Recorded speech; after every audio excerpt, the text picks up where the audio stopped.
One day, Srimati Radharani, she requested Lord Krishna and said, "My Lord, if you are pleased with my service,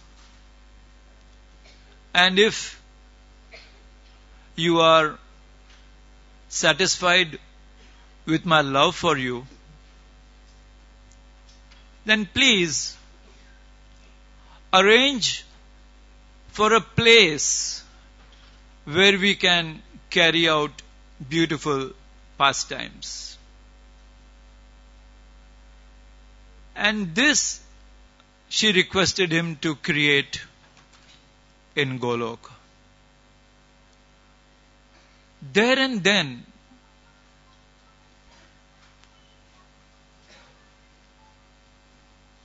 do you understand English?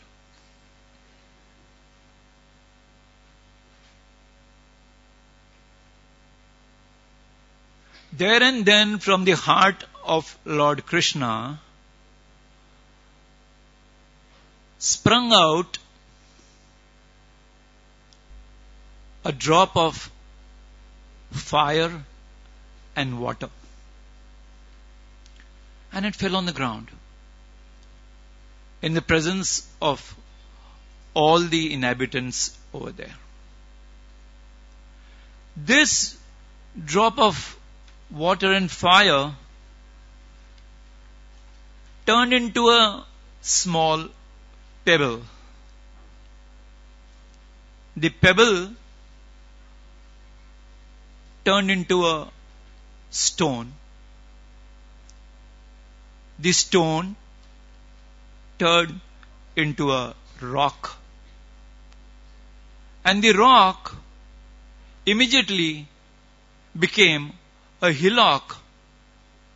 And while everybody was watching, the hillock became a huge, beautiful mountain. This mountain was decorated with so many beautiful caves and trees and streams and lakes. And it had such high peaks. They were touching the clouds.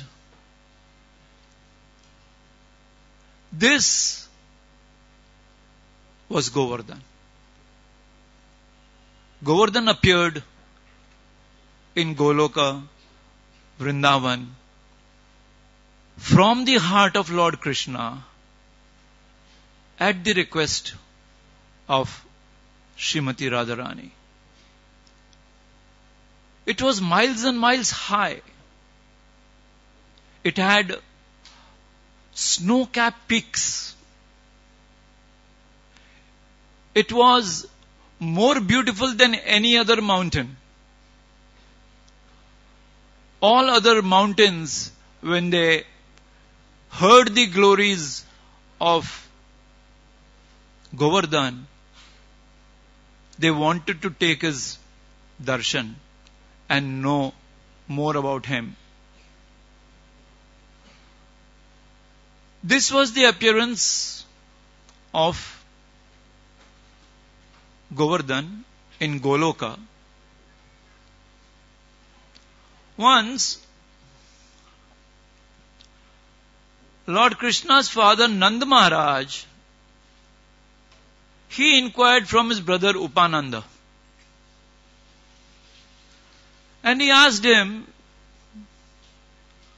how did this Govardhan which we see in Brajabhumi manifest? How did he come here? How did he happen to be? And Upananda told him the same question was asked by King Pandu, the father of the Pandavas. He asked Bhishma Pitama, and they were told that when it came time for Lord Krishna to come on this earthly planet, he requested Srimati Radharani to accompany him. Srimati Radharani is most pleased to go wherever Krishna goes. However, she had a doubt in her mind, so she wanted to clarify. And she asked Krishna, I will come with you, but will there be Govardhan? Will there be Yamuna? Because if there is no Govardhan there, then I'm a bit not very happy about coming to that place. So Krishna said, of course. I have already made the arrangement. I have made the arrangement that not only Govardhan is there, but Yamunaji is also there. So in one sense, the stage is all set. And now let's go.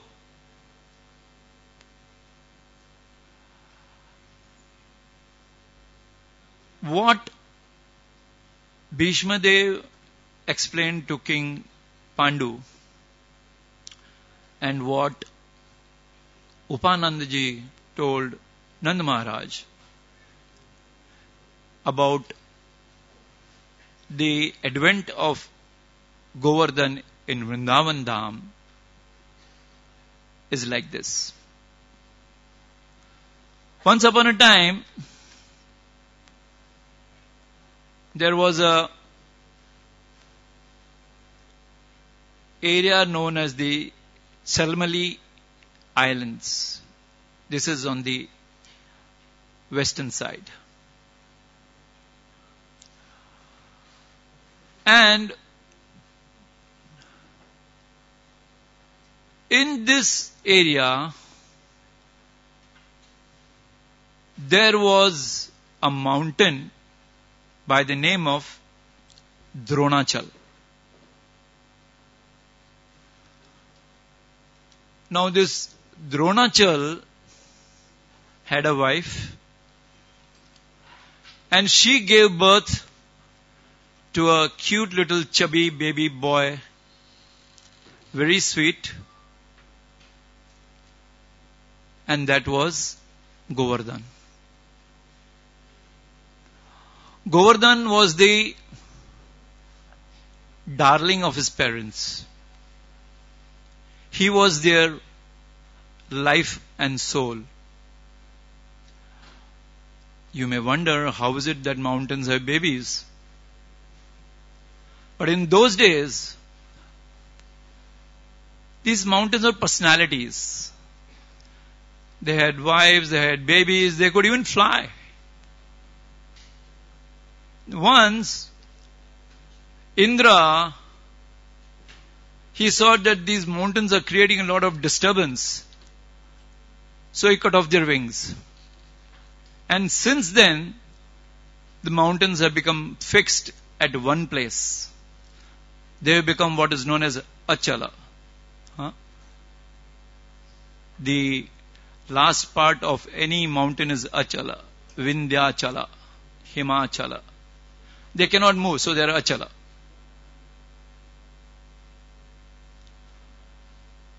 So one rishi by the name of Pulastya Muni, he was visiting Salmali Islands. And when he was spending some time there, he became very close to Dronachala and his family. And when it was time for him to go back to his native place, that is Varanasi, Kashi, he was taking leave of the family, and while he was leaving, Dronachal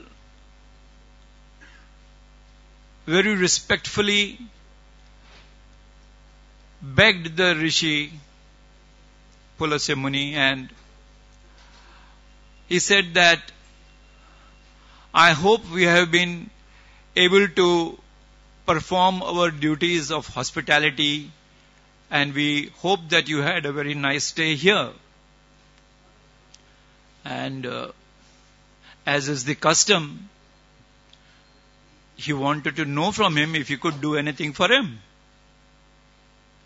Could he serve him in any way? Pulasthya Muni was just waiting for this opportunity, because he had in his mind that in his place of Varanasi, which is a flat land, there is no beautiful place to perform bhajan. So he took this opportunity and he requested Dronachal, well, since you are asking, if you don't mind, can I take your son Govardhan with me? Now, Dronachal was not prepared for this, but he had already given his word, and as a last effort, he said, I don't mind if you take Govardhan, but you please ask him if he is willing to come.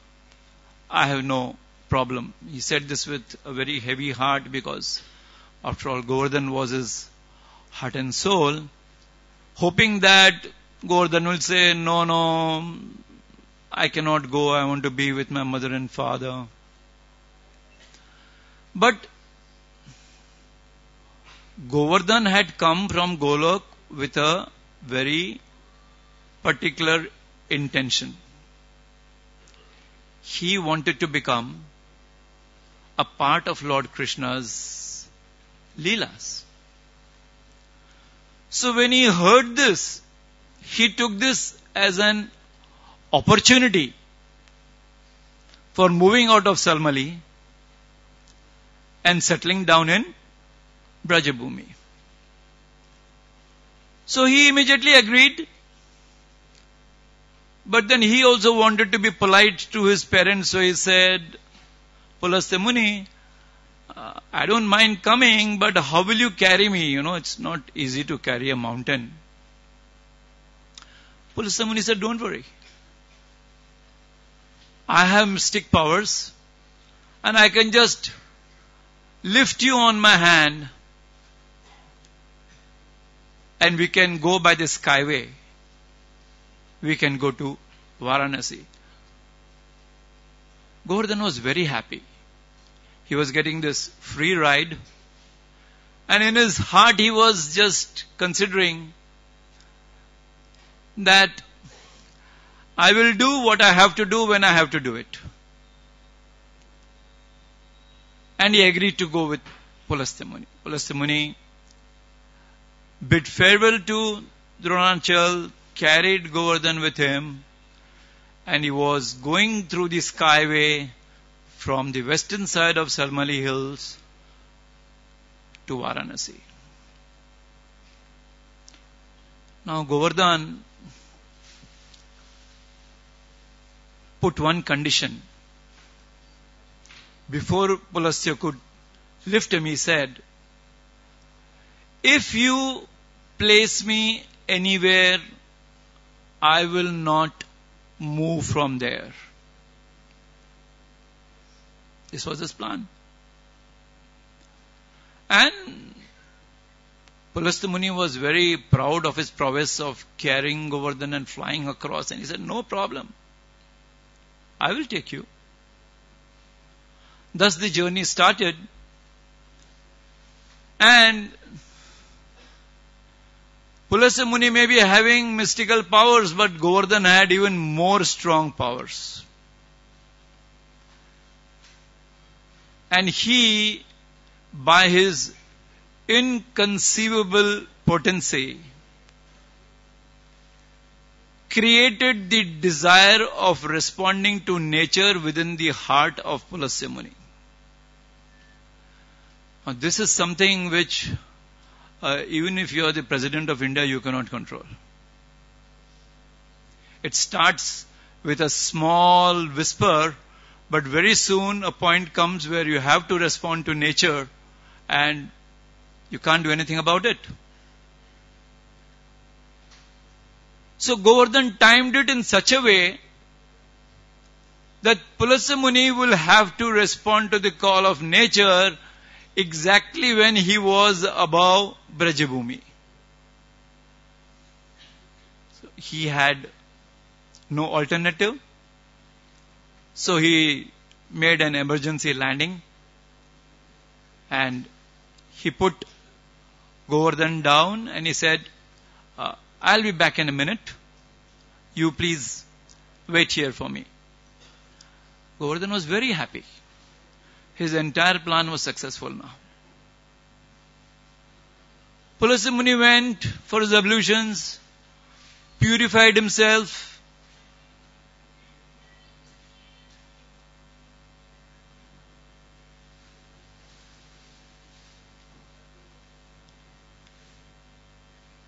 and came back and he requested Govardhan, let's continue our journey. Govardhan said, which journey? Don't you remember? We made an agreement. You gave me a promise. And like a gentleman, you have to honor it. You agreed that if you place me anywhere, you will not lift me from there and I'll become fixed there. Pulastya Muni was very angry. Within his heart, he had become so much attached to Govardhan that he was just looking forward to the time when he could take him to Varanasi and have his bhajan. So because of his attachment and because it was not fulfilled, he became angry. And out of anger, he cursed him. He cursed him and said, I curse you that you will reduce in size every day as much as the width of a mustard seed. Govardhan thanked him. See, once again it was a provocative situation. Who wants to be reduced in size and become extinct in some time? Nobody. But when Pulastya Muni cursed Govardhan, he took it as a blessing. And he thought that my size is so big. Now that I am here in Brajabhumi, when Lord Krishna comes along with his friends, when he comes along with his gopis for his pastimes, it will be so difficult for him to climb such a big height. So if my size reduces, we are talking about the age of Satya Yuga, and Krishna was expected to come in Dwapar. So he said, by that time my size will be just right for Krishna to play on me. So within his heart, he was very happy. At that time, Govardhan was 8 yojanas long, 5 yojanas wide, and 2 yojanas high. 1 yojana is 8 miles.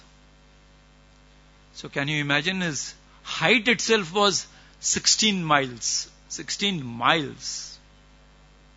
Yeah, that was the size of Govardhan. So with the curse, or you can say the blessing of Pulastya Muni, the size of Govardhan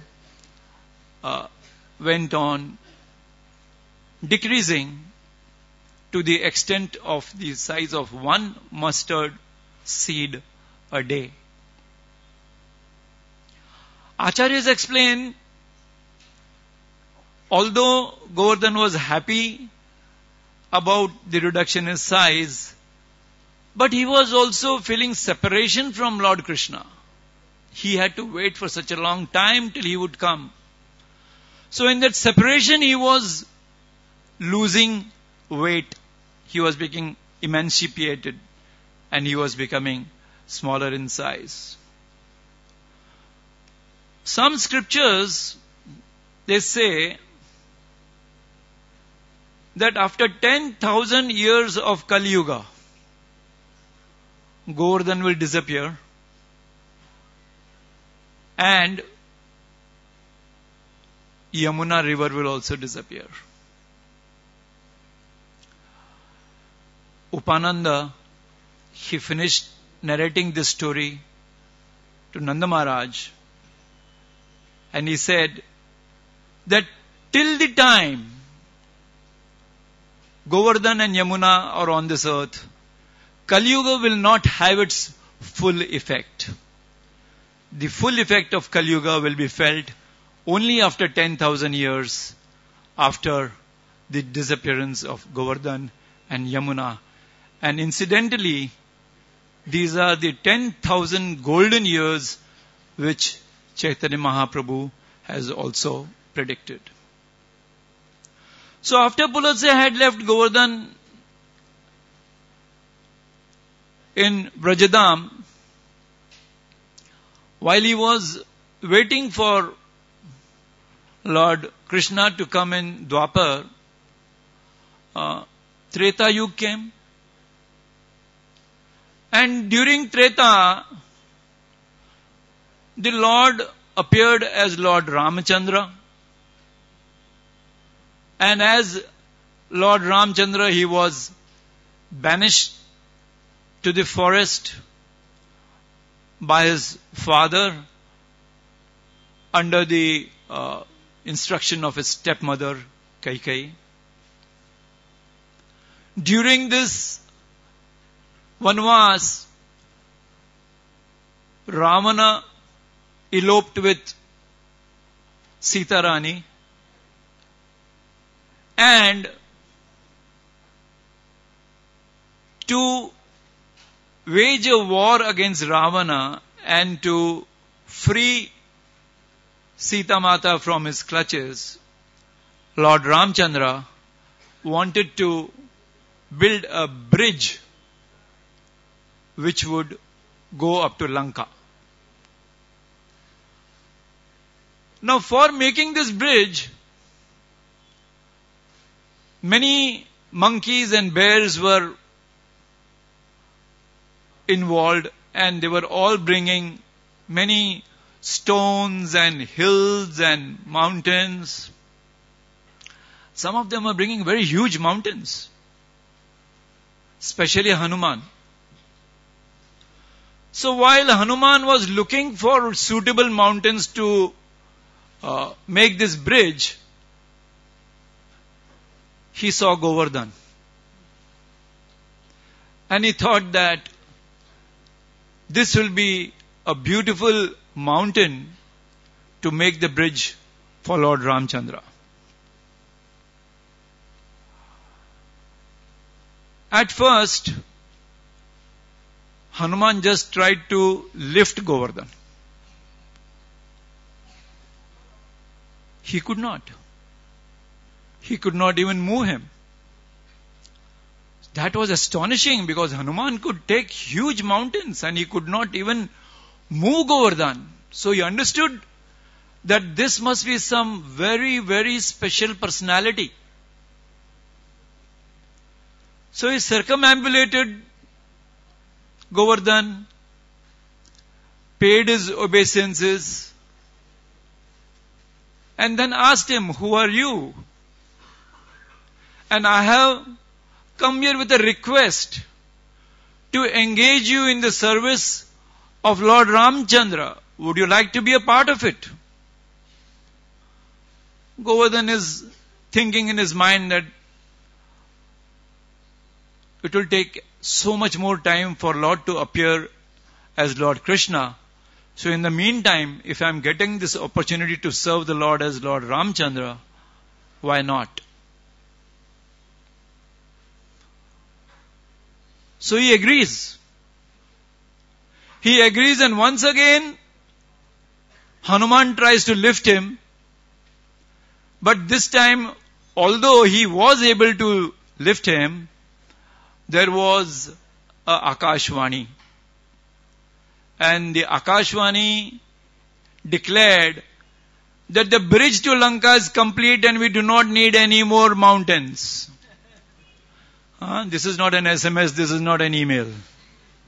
It is instant instruction from the banks of the ocean to the satellite in Golok, which comes down to Vrajadam. And Hanumanji informs Govardhan that I am so sorry. And Govardhan is feeling very sad.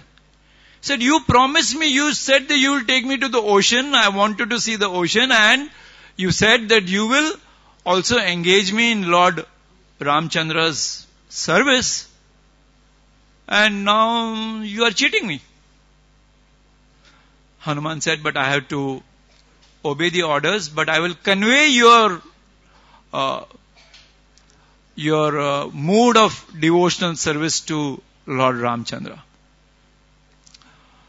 So he goes and informs Lord Ramchandra, and on the way back when they are going to Ayodhya, after having annihilated Ravana and after having brought Sita Rani with Lord Ramchandra, Hanumanji comes down and tells Govardhan that Lord Ramchandra has said that although he could not engage you in his service in this avatar, but in his next avatar when he comes as Krishna, he will perform many pastimes on you.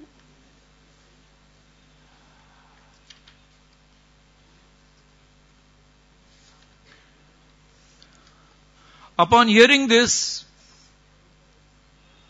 Govardhan was satisfied and he continued to meditate on Lord Krishna and his arrival. Now, while we are discussing so much about Govardhan, let us understand one thing.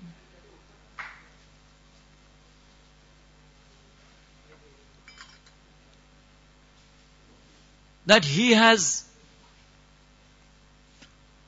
only one intention of coming here. And that is to serve Lord Krishna. Now, while serving Lord Krishna, he is the best servant. He extends himself to serve Krishna in every respect. Therefore, Srimati Radharani, she has declared that Govardhan is Haridas Varya. There are so many servants of Hari. There are so many Haridasas. But out of all those Haridasas, we have Yudhishthir Maharaj, who is a Haridas. Uddhava is a Haridas. And so many others. But of them all, Srimati Radharani, who is Ladini Shakti herself, who is the conduit for passing on any service that anyone wants to perform for Lord Krishna, it has to go through Srimati Radharani. And she is declaring that Govardhan is Haridas Varya. So we can understand from the words, from the very own words of Srimati Radharani, that a devotee who gives his very life to serve not only the Lord himself, but also his servants, he is Haridas Varya. And there is this beautiful verse in Srimad Bhagavatam where Srila Prabhupada has translated as Of all the devotees, this Govardhan hill is the best. O my friends, this hill supplies Krishna and Balaram along with their calves, cows and cowherd friends with all kinds of necessities. Water for drinking, very soft grass, caves, fruits, flowers and vegetables. In this way, the hill offers respects to the Lord. And being touched by the lotus feet of Krishna and Balaram, Govardhan hill appears very jubilant. This is from the 10th canto of Srimad Bhagavatam, 21st chapter, 18th verse. Being Haridas Varya, Govardhan exhibits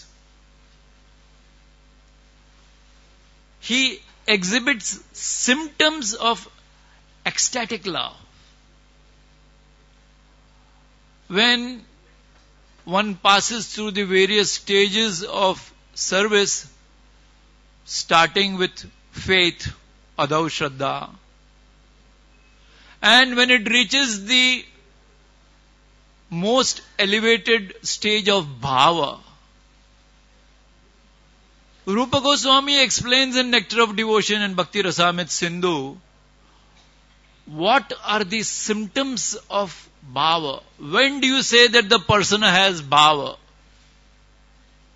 And he has described 8 ecstatic symptoms. And these symptoms, as given in the Nectar of Devotion, are becoming stunned, perspiring, standing of hair on the body, faltering of the voice, trembling of the body, changing of bodily colors, shedding of tears, and total devastation. These are the 8 vikaras. These are the 8 Ashta Sattvic vikaras which are exhibited by devotees who experience ecstasy while they perform devotional service, and in that bhava they perform these services. Let us see which are the prominent bhavas which are exhibited by Govardhan. We can speak of 3 of them. One is standing of hair on the body. Second is unlimited tears.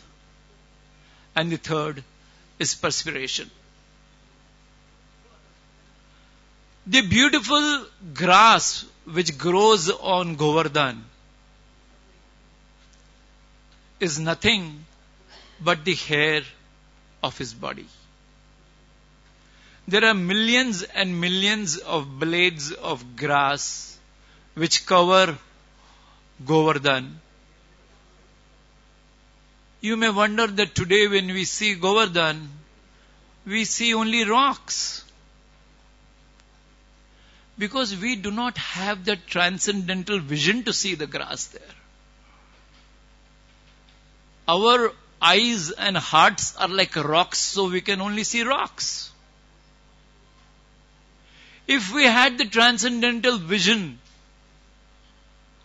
of actually understanding that this is Krishna himself, it is the embodiment of Krishna, when we reach that stage, we will definitely be able to see the grass which is growing on Govardhan.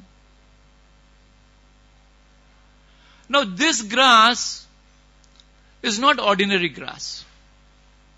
Since it is on the body of Govardhan, it has got some very wonderful qualities. Some of the qualities are Sugandha.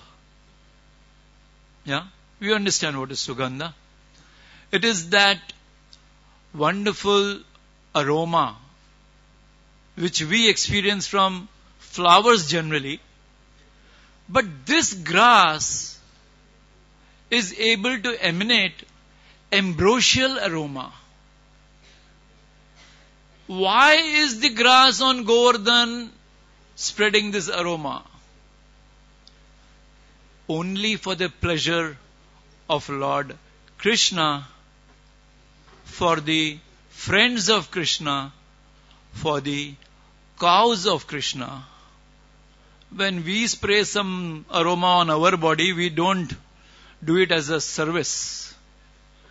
But the grass, they are emanating this beautiful scents only for the pleasure of Lord Krishna. So this Sugandha, which is emanating from the grass on the body of Govardhan, is giving immense pleasure, especially when the gentle breeze is blowing and it carries this aroma along with it for the satisfaction of all the cows, gopis and the gopas. Not only is this grass fragrant, but it is also very soft. Why? Because Govardhan's desire is that when Krishna and his friends, they walk on the surface of Govardhan, they should have a very, very nice experience. So this grass becomes like a carpet of velvet.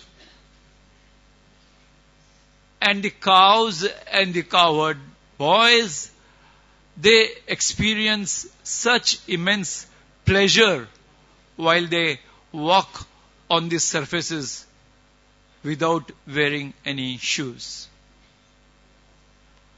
Now this all is being orchestrated by Govardhan.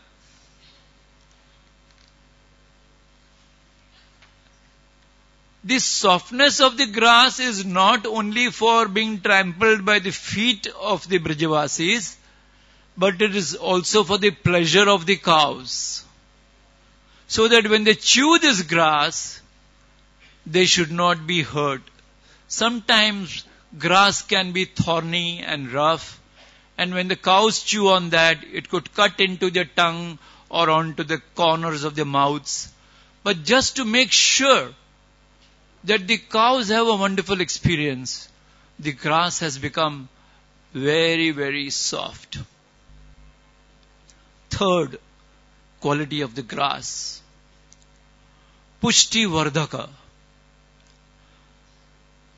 Govardhan is so careful. He wants to make this grass nutritious, so that the cows, when they graze on this grass, they never feel unnecessarily thirsty or hungry, and they can never catch any type of disease. And the fourth quality of this grass, Dugdha Sambhaka.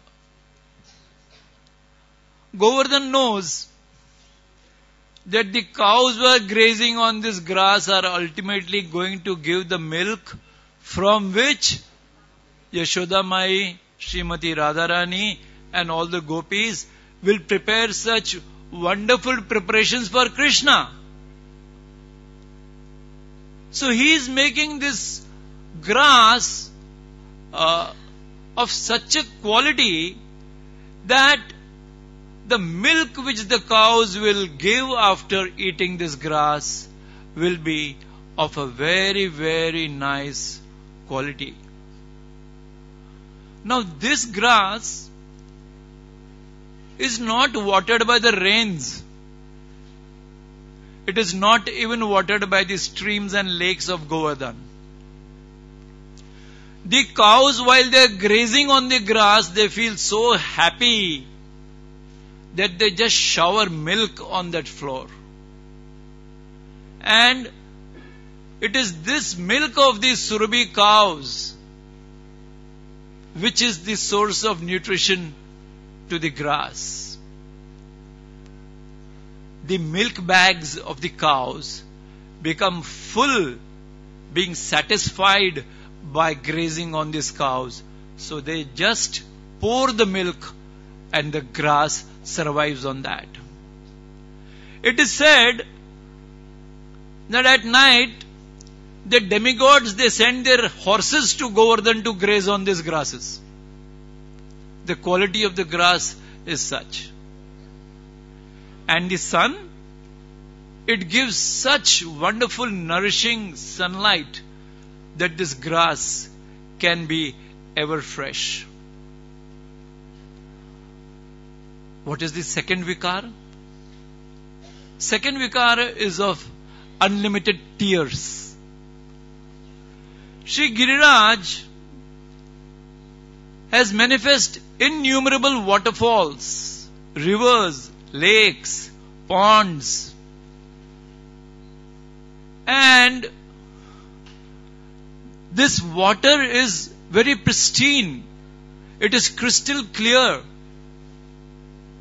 And from this water, not only the thirst of all the Brijavasis is quenched, but this water is actually the liquid prema of Govardhan.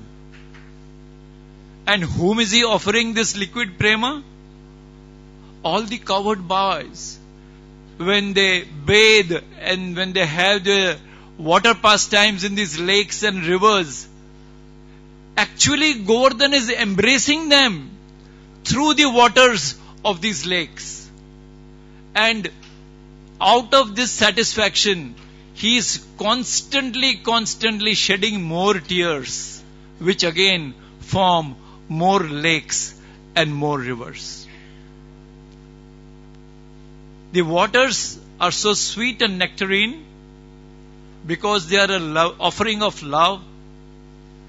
And when the gopas drink this water, after feeding the cows, they become so intoxicated that they roll in the grass with ecstasy and chant and dance over Govardhan.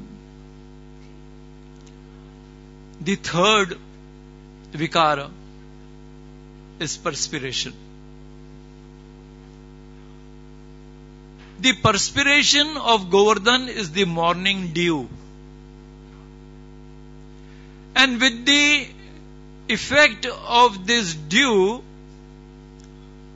the stones of Govardhan during winter, they become very comfortable and warm. And during summer, they are cool and refreshing. The gopis, when they are meditating, they are worried that when Krishna, along with his friends, goes to the forest, some pebble or some stone or some thorn might hurt him. What if he steps on some stone? But Giriraj, he takes care of it. Whenever Krishna or any of his friends or even any of his cows and calves, when they step upon a stone or a sharp pebble, immediately it turns into a soft rose petal.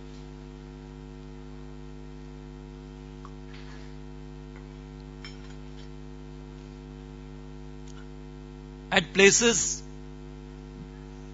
these stone slabs, when Lord Krishna puts his foot on them, they go into ecstasy and they melt.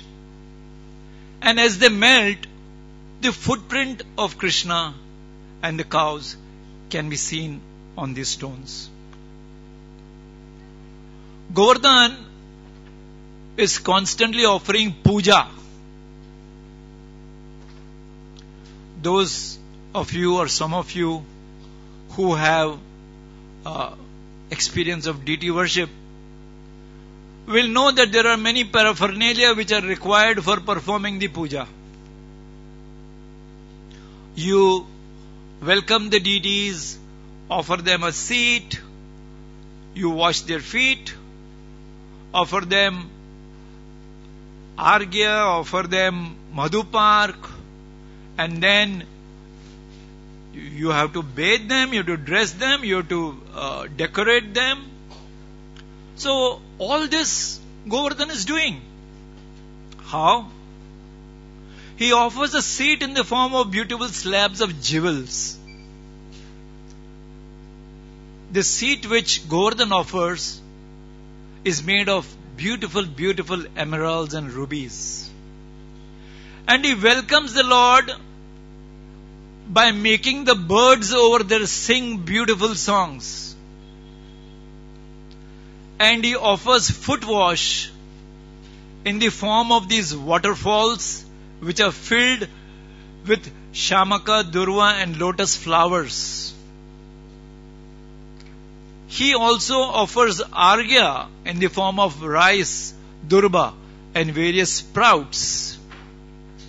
Govardhan offers achman in the form of water mixed with nutmeg, clove, cocoa and other items. The madhupark which he offers is from the fresh milk from the cows which have just given birth to calves, along with yogurt and ghee and honey.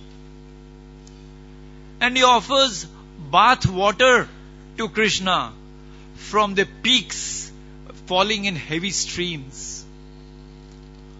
Govardhan offers cloth in the form of the bark of the trees which is so soft when it touches the skin of Krishna.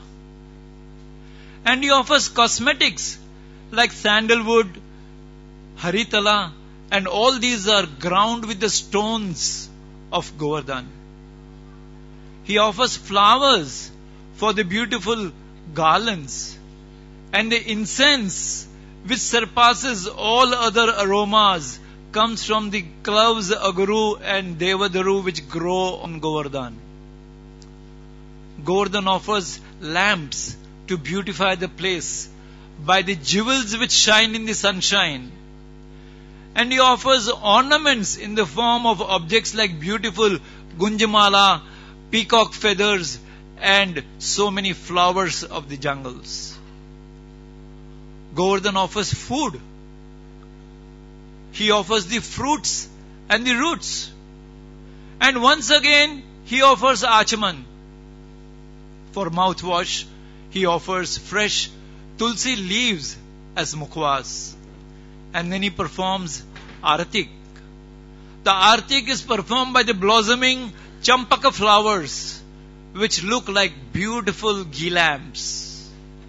And then he holds a beautiful umbrella in the form of bakula trees covered with thick buds of flowers. And while Krishna takes rest under this umbrella, on the bed which he prepares out of beautiful flowers, he is fanning him with the sala trees and arranging for beautiful songs to be sung for him to peacefully take rest. Offering items in this way, Govardhan shows that he is the best of the Lord's servants among all the previously perfected devotees. He is indeed Haridas warrior. That ends first part of the 4 parts of the class today. Let's see how far we go. Now I think I'll have to speed up. Govardhan is a very, very spectacular deity. We talk about deities at home. We talk about how many inches, 4 inches, 6 inches, 8 inches. Yeah. But I told you the size of Govardhan. He is not only Haridas warrior, but he is Krishna himself. If we happen to reach that point, we will see how during the Govardhan Puja, he assumes the form of Krishna himself. And this most spectacular deity, do you know what is the speciality of this deity? Right now when the class was going on, you heard some sound of some, rings across the pipe when you understood that the curtain is closed. Yes? But the deity of Govardhan, there is no curtain to close it. The darshan is open 24 hours a day, not only for 7 days, not only for 365 days, for the rest of your life.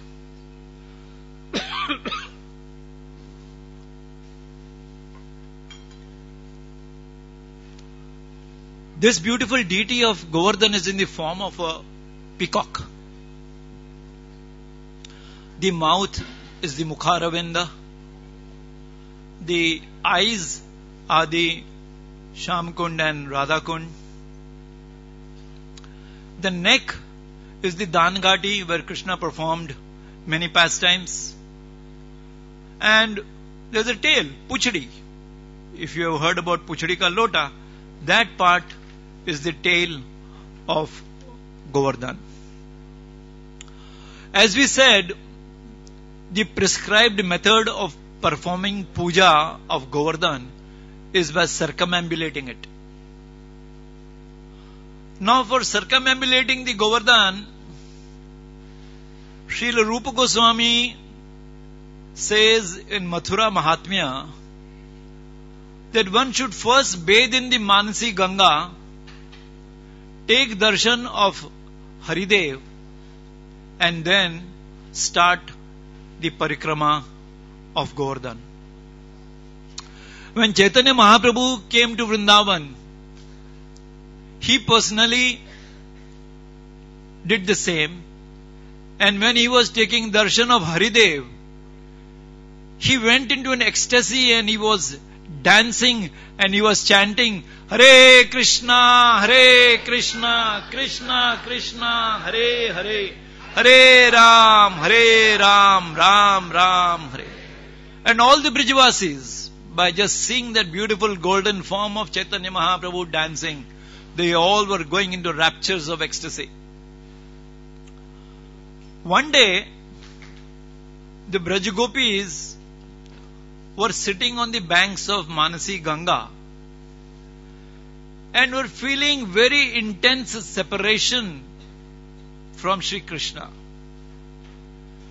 And they started calling out, Haridev, Haridev, Haridev.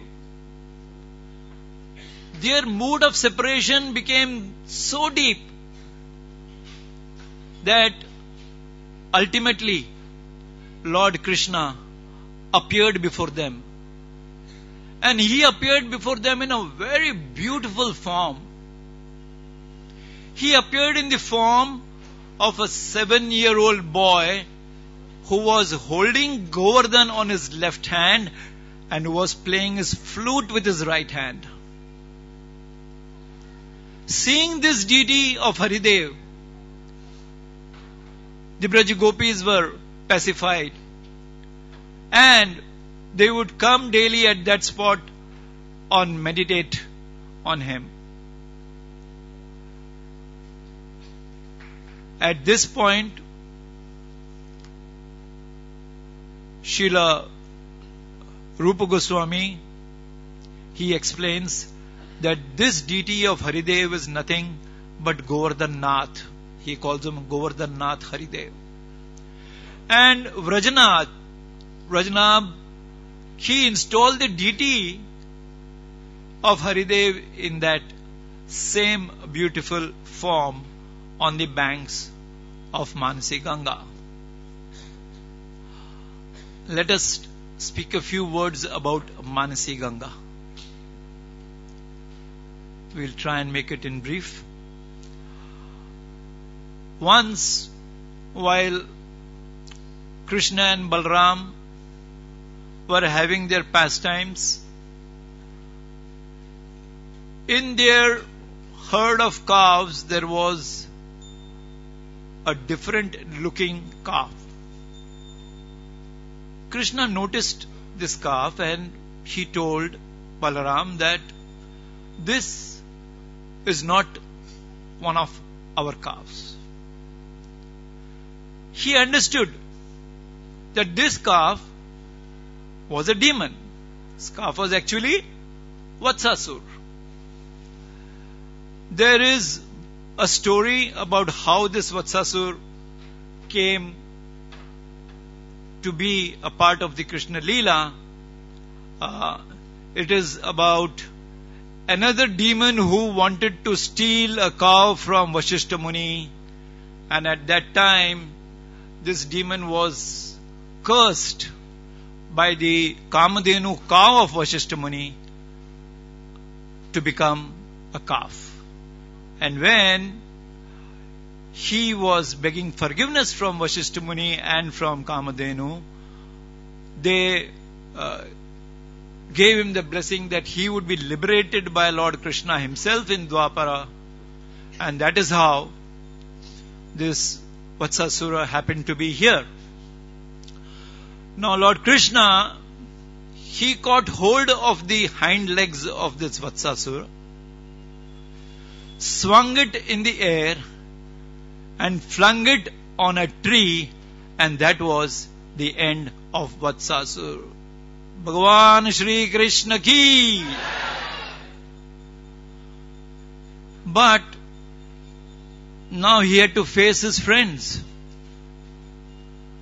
All his friends, they said, you are a Gopal.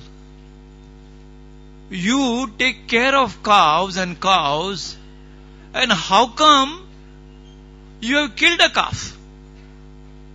It's an offense.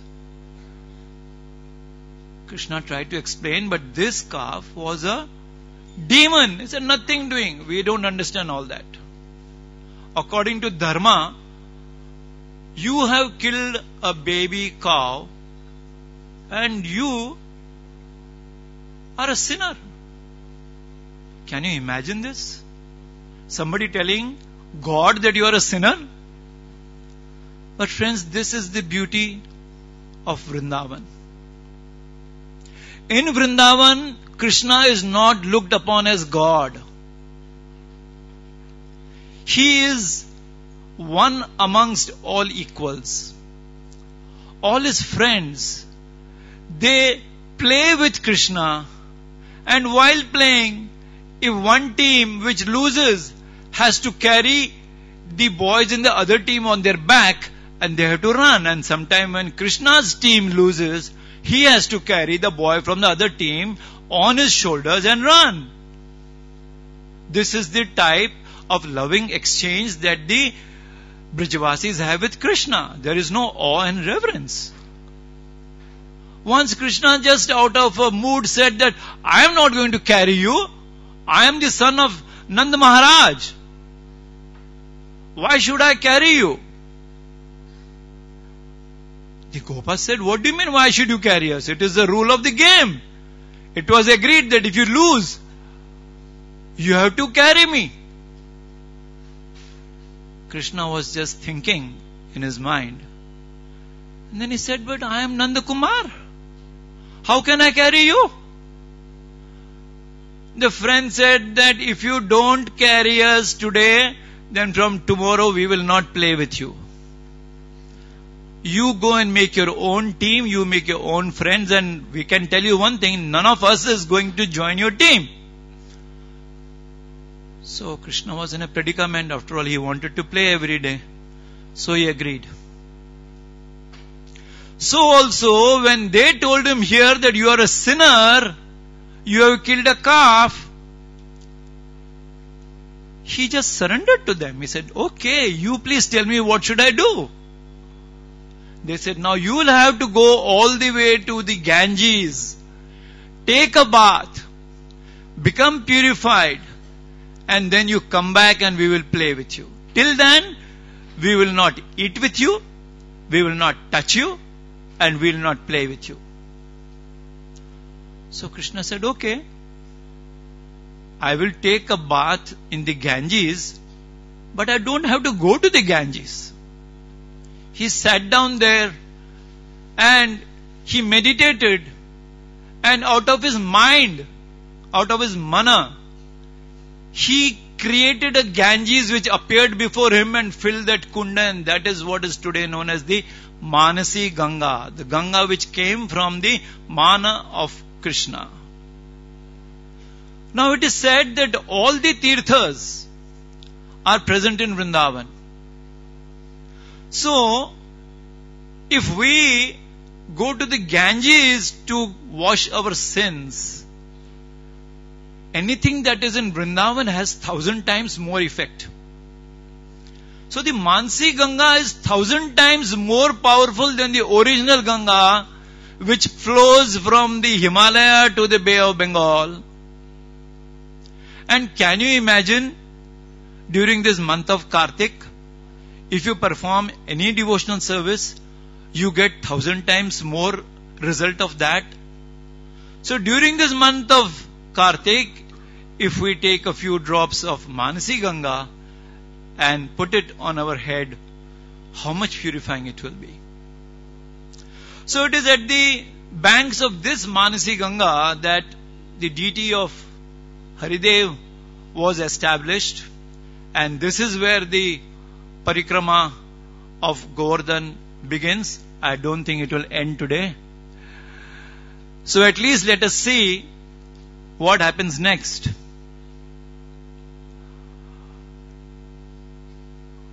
We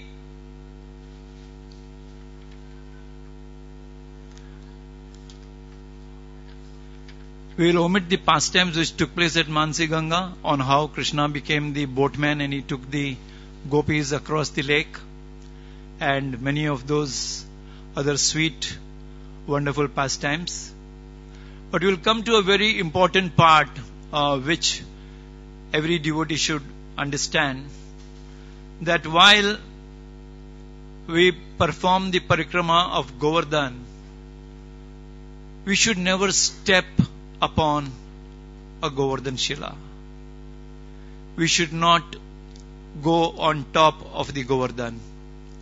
So much so that we should not even take any part or a small piece of Govardhan, neither as a souvenir nor for worship. For performing the worship of Govardhan Shila, there are very strict rules which have to be observed, and only if we have the mercy of our spiritual master, and only if he personally instructs us to worship Govardhan Shila, we can do it, not otherwise. Now,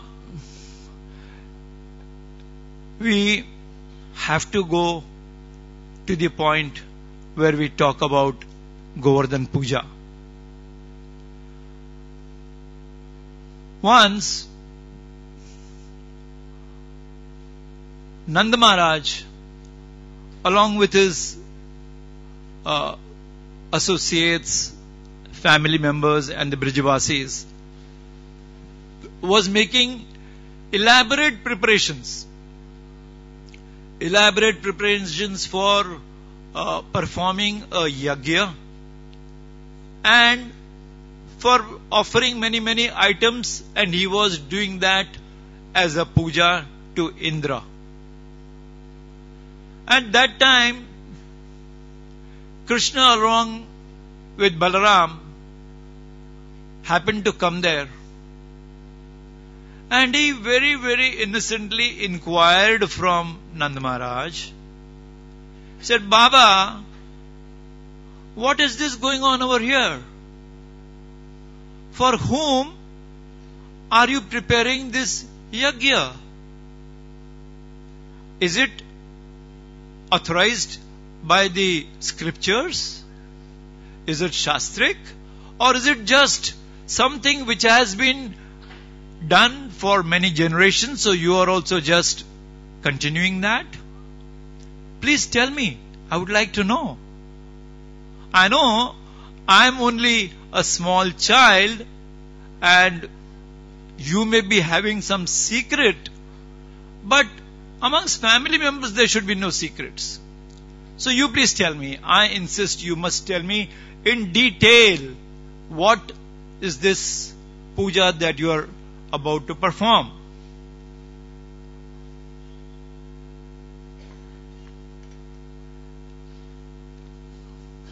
Nanda Maharaj also in his mind thought the same thing, that Krishna is a small child.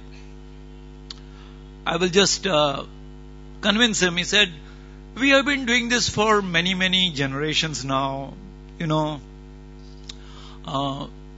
are Vaishyas, we depend upon rains, and Indra sends the rains, and we have had a very nice crop, so we want to thank him.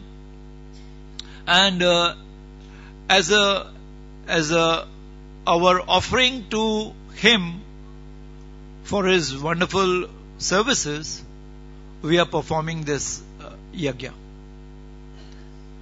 Now, Krishna wanted to establish a very, very important tattva. So, he refuted Nanda Maharaj's explanation and said, but why should we worship Indra? He started speaking the philosophy of karma, and he started telling that after all we get the results of what we do. What has Indra got to do with it? The mountain and the oceans, they don't perform any yajna. Still, they get rains. So he tried to convince Nanda Maharaj and the other Brajavasis that instead of performing this Indra Yajna, we should just worship Govardhan. Now, this was something unheard of. All these years they were just performing the Indra Puja, and now suddenly this small 7-year-old boy comes up and says that instead of doing Indra Puja, let us do Govardhan Puja. So Nanda Maharaj tries to find a way in between. He says, okay Krishna, let us continue with this Indra Puja. When it is completed and we have offered our offering to Indra, then we'll have another puja for Govardhan. Krishna would not accept that, because he wanted to teach Indra a lesson. He wanted to put Indra in his place. He had noticed that though Indra is a devotee, but he has become very proud. So to teach him a lesson and to make him angry, he told Nanda Maharaj, nothing doing. Immediately with this same paraphernalia, with these same ingredients, we will go to Govardhan and we will worship him, because he is the one who really protects our cows. He is Govardhan. He is the protector of our cows. And we are dependent on our cows. Nanda Maharaj could not say anything. He just accepted what Krishna said. And immediately he asked all the Brajavasis to transfer all the offerings to where Govardhan is. And Krishna was actually giving directions on what to do and how to do. He said, now you make huge quantities of milk preparations. You have huge containers of milk and yogurt and chas and various vegetables and samosas and kachoris and puris, and make these huge mountains in front of Govardhan. Have the Brahmins chant the mantras, make the offering, have the yajna. All the Brajavasis decorate yourself in very, very beautiful clothing and ornaments. Let the gopis sit on the bullock carts, and let us all circumambulate Govardhan by chanting his glories. So this is exactly what all of them did. they made huge mountains of offerings and placed them before Govardhan. And you know what happened? Govardhan assumed the form of huge Krishna.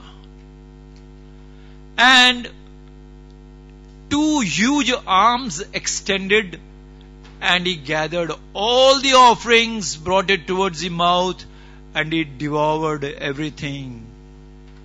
He accepted the offerings of the Brijvasis. And he asked for more. He says, Aniyor, Aniyor. All the Brijvasis once again made all the preparations and once again made all the offerings. And he was still not satisfied. He wanted more, he wanted more. Finally, one elderly Brijvasi, he begged, he said, we have nothing more left at our home.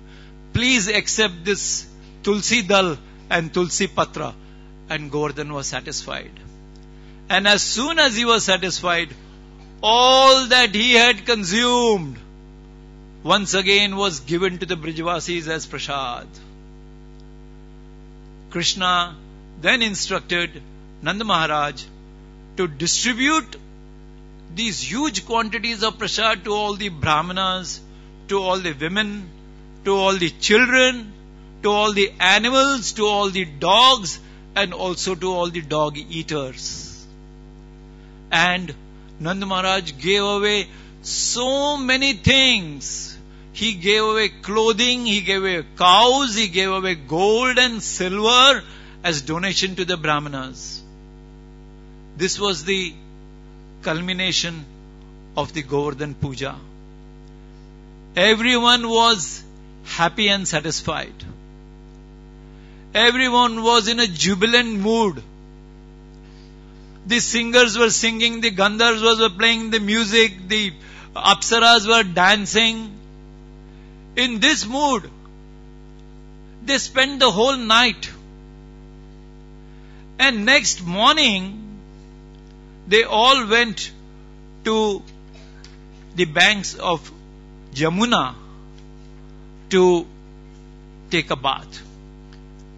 It is explained in Anand Vrindavan Champu, which has been written by Kavi Karnapur.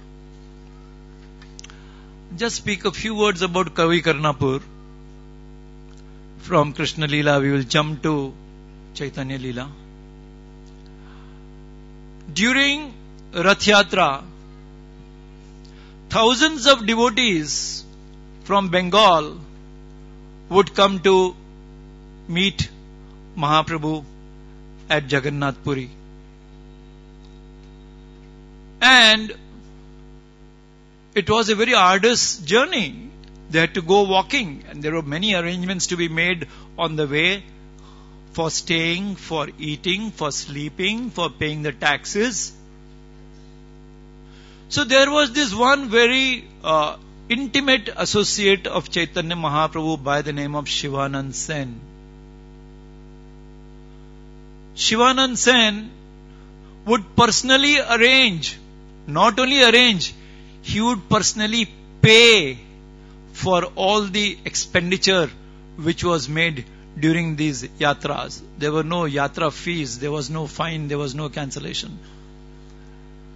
Whoever wanted to come, Shivanand Sen would willingly and lovingly arrange for them. Not only devotees, he would even arrange for a dog. So once, Shivanand Sen, along with his family, went to see Chaitanya Mahaprabhu. At that time, Shivanand Sen's wife was pregnant, and on seeing her, Chaitanya Mahaprabhu was very happy. Srila Prabhupada says, what has a sannyasi got to do with a pregnant woman, and why is he feeling happy? Because that child in the womb of Shivanand Sen's wife was a great devotee. And Chaitanya Mahaprabhu instructed Shivanand Sen that next year, when you bring this child to me, so when you go back now, your wife will deliver a boy, you name him Puridas. So, Shivanand Sen named his son Puridas, and the next year, when he came, he brought his son along with him.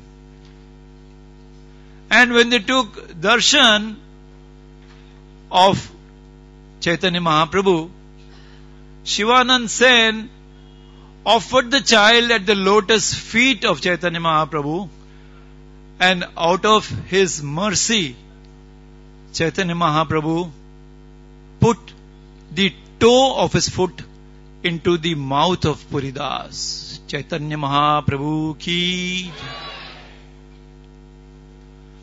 Having received that mercy from the toe of Chaitanya Mahaprabhu, after a few years, when this young Puridas was only 7 years old, once again Shivanand Sen brought him before the Lord.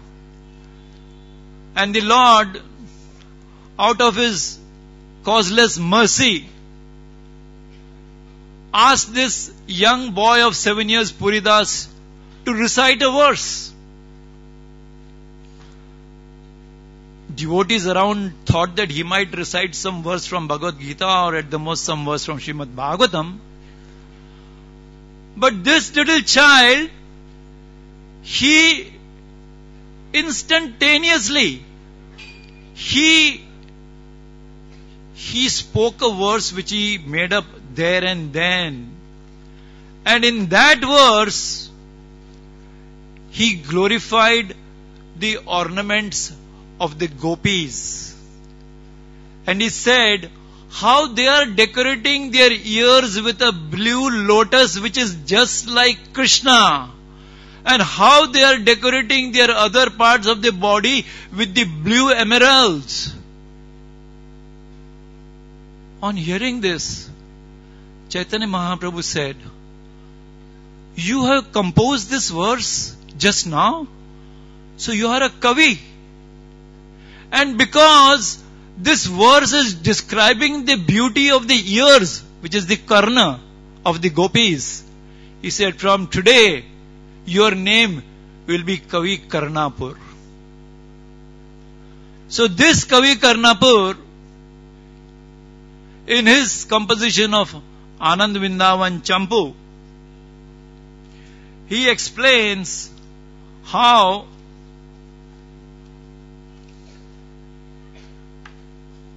on the next day, after having performed the Govardhan Puja, all the devotees go and take a bath in Yamuna.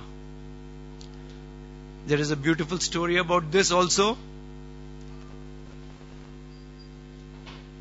Yamuna was the sister of Yamaraj. Yam and Yami.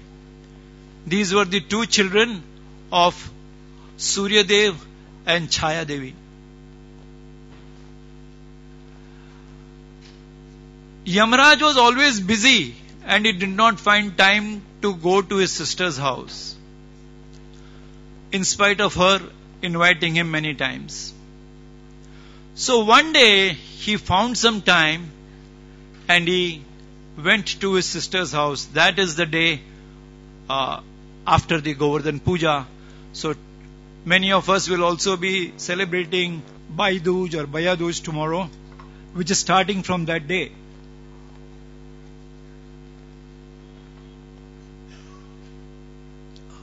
At this festival, Sunanda, who is the daughter of Upananda and is the cousin sister of Krishna, being his sister, she invites Krishna and Krishna goes to her house and they have a beautiful feast. And during this feast, they enjoy so much. They enjoy so much that Batu, that is Madhumangal, who was along with Krishna, he says that yesterday we had such a wonderful feast. And all of you know that I am such a sumptuous eater. And I had so many wonderful, wonderful items yesterday. But today, what Sunanda has prepared out of love for Krishna, it just beats all those beautiful preparations. And he is telling Krishna, why is it that this Bratri Dvitiya Tithi comes only once in a year? This Tithi should come every day so that we can have such wonderful feasts. Anyway, while they were enjoying this feast, Indra was becoming very angry. The offering which was meant for him was taken away by Govardhan at the instance of a young, small, talkative boy. And he was so angry that he wanted to take his revenge. In wanting to take his revenge, while he was sitting with the other devatas, he felt very insulted. So, he is ordering his clouds, Samataka clouds,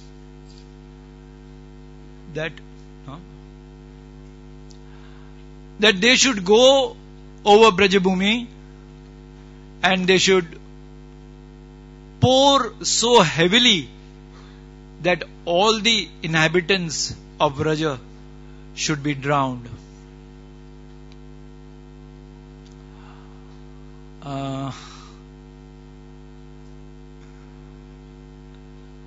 Much as I would like to continue, and much as we are almost coming to that scene where the entire population of Braja was under that Govardhan, just like the entire congregation here in this half a hall. But due to the restraints of time, I have been instructed to end my class here. Srila Prabhupada ki, Giri Govardhan ki.